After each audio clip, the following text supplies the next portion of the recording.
I've always been a bit of a romantic, hoping to find that special someone. That's what led me to Tinder. Among the sea of profiles, one caught my eye. His name was Mike. A charming smile, eyes that seemed to sparkle, and a bio that was witty, yet sincere. We matched, and our conversation flowed effortlessly. After a week of texting, we decided to meet in person. The day of the date, I was a bundle of nerves and excitement. We chose a cozy cafe downtown, popular for its artisanal coffee and warm ambience. The cafe was buzzing with life, laughter echoing off its walls. I spotted Mike at a corner table. He stood up, his smile even more captivating in person. The beginning of the date was like something out of a dream.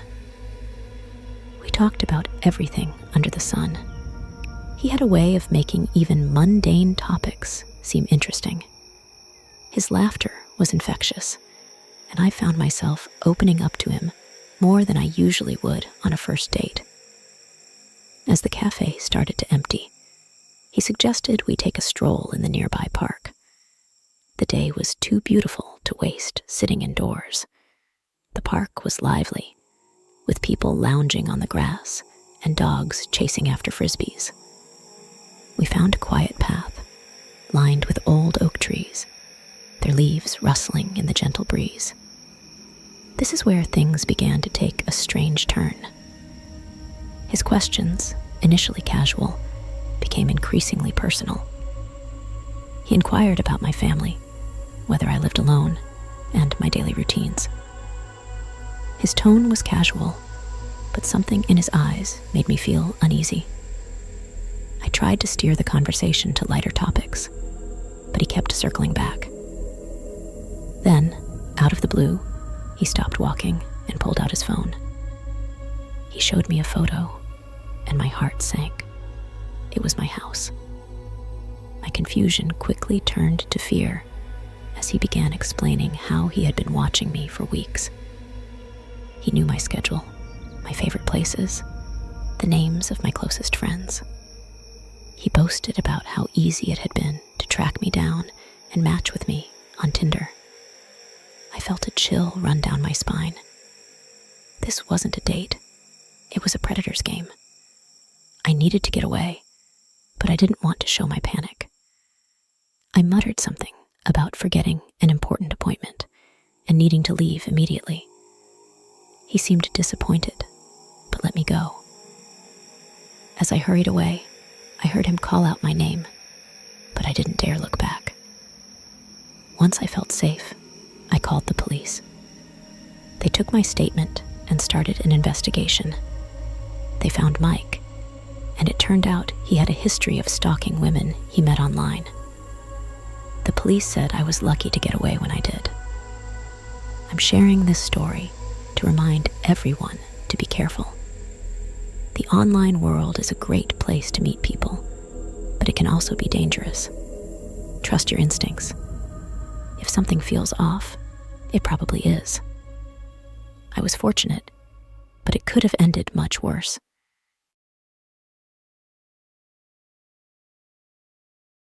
The Red Lobster Ruse.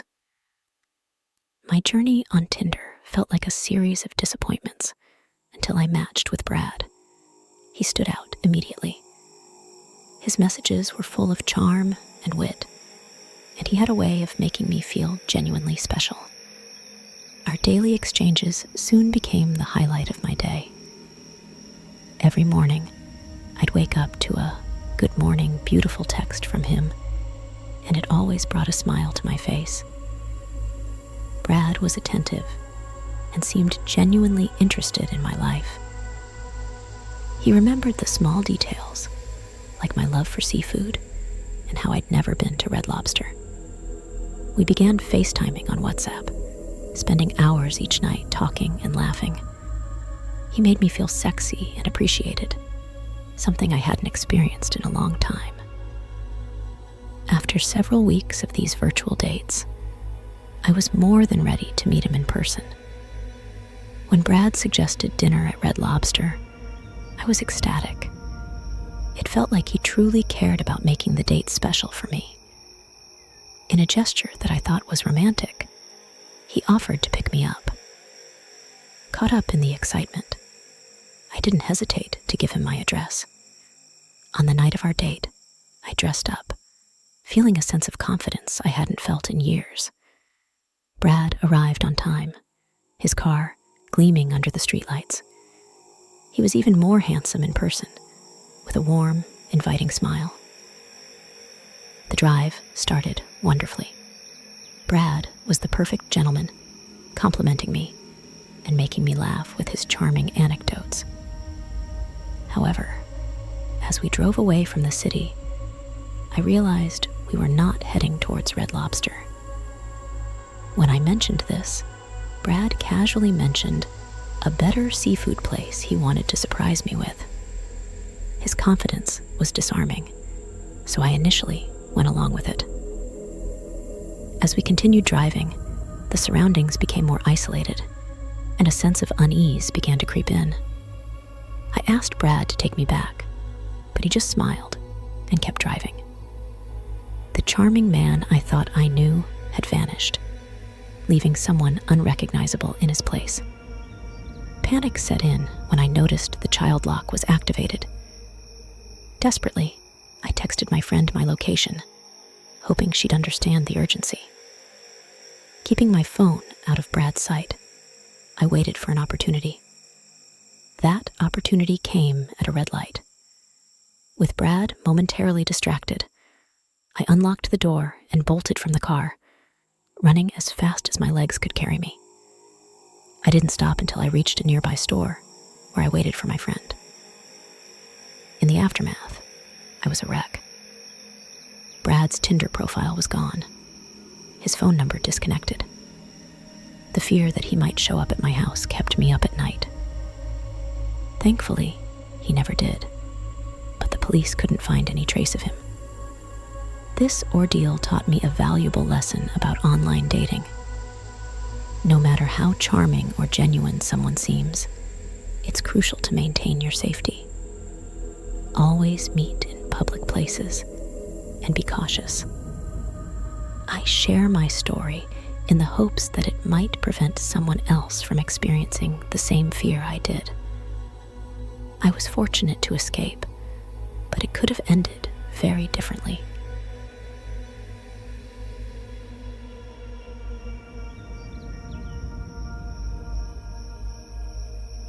Netflix chill turned nightmare. Okay, so here's a story I never thought I'd be telling anyone. I'm still kinda shaken up about it, but I guess I need to get it off my chest. So, I matched with this guy, Jake, on Tinder. His profile was pretty low-key, no shirtless pics or anything, just him and his dog, which I thought was cute. We hit it off right away, talking about everything from our favorite Netflix shows to pizza toppings. He seemed super chill, and after a week of non-stop texting, he suggested a Netflix and chill night at his place. I know, red flag, right? But he seemed genuinely nice, and I figured, why not? I show up at Jake's place, and it's this cozy little apartment, not too fancy, but clean.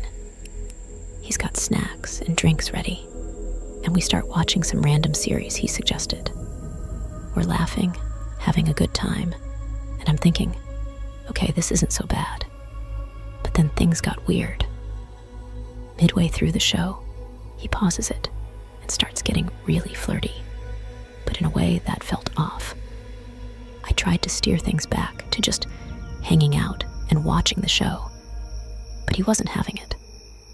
He started getting pushy, trying to convince me to stay over, even though I told him I wasn't comfortable with that. I decided I needed to leave, but when I stood up, he blocked my way to the door. That's when I realized I was in a bad situation. My heart was racing, and all I could think about was how to get out of there. I told him I needed to use the bathroom, and luckily, he moved away from the door. In the bathroom, I texted my friend to call me ASAP with an emergency to get me out of there. My phone rang a few minutes later, and I played along with the fake emergency. Jake seemed annoyed, but didn't try to stop me this time. I practically ran out of his apartment. The whole way home, I was looking over my shoulder, terrified he might follow me. I blocked him on Tinder and my phone as soon as I got home. The next day, I noticed he had unmatched me, and his profile was gone. It was like he just disappeared. I kept thinking about how different he was in person compared to his texts. It was a real wake-up call for me. Since then, I've been way more cautious about online dating. I make sure to meet in public places and always let a friend know where I'll be.